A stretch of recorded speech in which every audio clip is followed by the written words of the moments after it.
I can do one more, but I want to honor time, so. Sure. We've got 20 minutes. You sure? We're okay with one more? All right, okay. So, fast forward a little bit to when did Emma get married? 16, 3 years ago, 2016. And our oldest daughter was getting married, and so I wrote this in honor of her and our son-in-law, Jake, getting married. It's called Left Foot, Right Foot. My glazed eyes skimmed an eclectic collection of toys from the 60s and 70s as the stinging odor of mold jitterbugged across the dance floor of my nostrils. It was the fifth antique store. The fifth antique store. Did y'all catch that? The fifth antique store that we visited that Saturday afternoon, which to my way of counting was about 4 too many. To twist a coined phrase, one person's treasure is another person's trash. Are you having a good time? I stared cautiously into my wife's eyes, which had drawn and trapped me like a mastodon 31 years ago, and have captivated me ever since.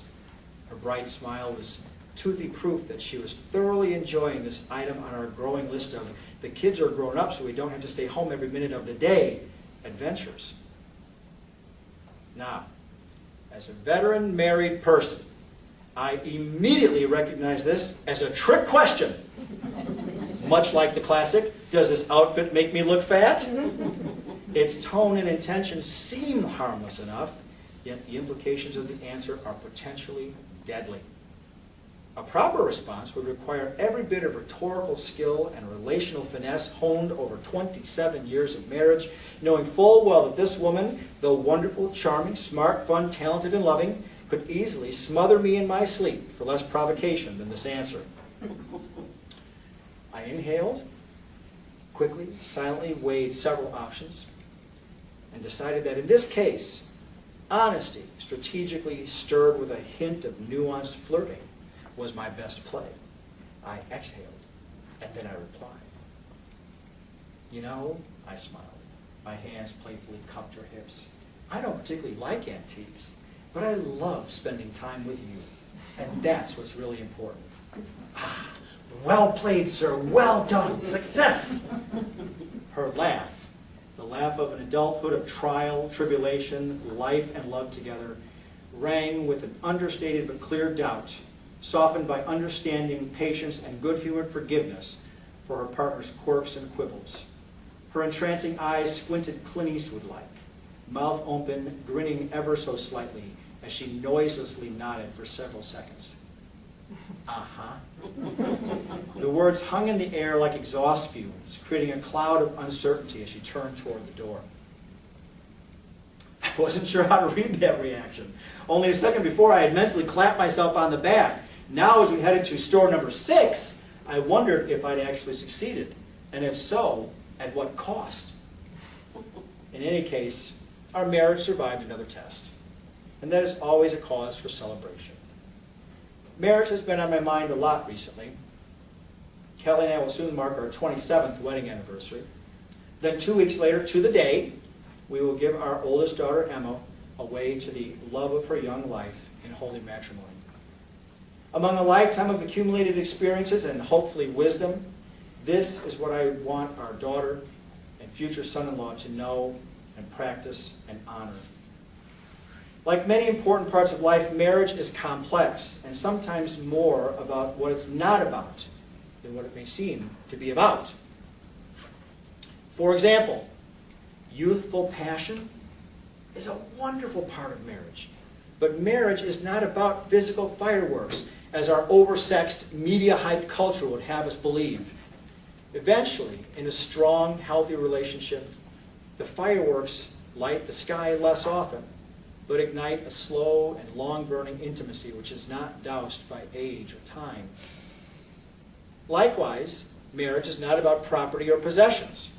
The size and price tag of one's house or kitchen is not nearly as important as that home that you built together. Marriage is not about kids' names, no matter how much your spouse loved dear old Aunt Gertrude, or even necessarily kids, for that matter. Children are a wonderful blessing, in countless ways, not the least of which is they can often provide free-ish labor. But the lack of progeny does not diminish the choice made repeatedly, expressly, and sincerely to honor, witness to, and cherish another human being. Marriage is not about competing with one's spouse. Compete in the workplace or on the basketball court if you must, but leave it there. Marriage, done right and done well, is its own victory, to be shared and savored. It's not a scoreboard to be fought over and filled in, unless it's with the results of a healthy game of Scrabble, which I always lose, or Monopoly, in which case all bets are off. Marriage is not about marking time. Anniversaries are a good reminder of how far we've come, and goals are a wonderful way to dream about how far we may yet go. Still, marriage is best lived in the now, seeing and caring for and celebrating each other for who we are, right now, in each moment, watching each other change and grow. Marriage is about expanding, not limiting time, through each shared laugh and private glance, each quiet embrace and spirited conversation, until time stops. Most of all, marriage is not about anyone else, whether foe or family or friend. Very purposely, marriage is a selfish institution. Except in this case, the self is the one person that two people become when they sacrifice for each other. This, perhaps, is the most vexing aspect of marriage. Most of us learn early in life that we are, both by design and by default, part of a clan. And the clan must protect itself. Survival depends on it. Indeed, marriage usually brings new relationships, alliances, and allegiances. These people are now suddenly and mysteriously a part of your clan, and therefore a part of the you that you and your spouse are building. Matrimony expands the universe exponentially just by adding 1 plus 1, which is a neat and often wonderful magic trick. Still, in the end, marriage is about no one besides the person to whom you have committed your very being and whose essential spirit you have vowed to nurture. The person you consciously and publicly chose and who you choose again every day. Everyone else is ultimately sacrificial.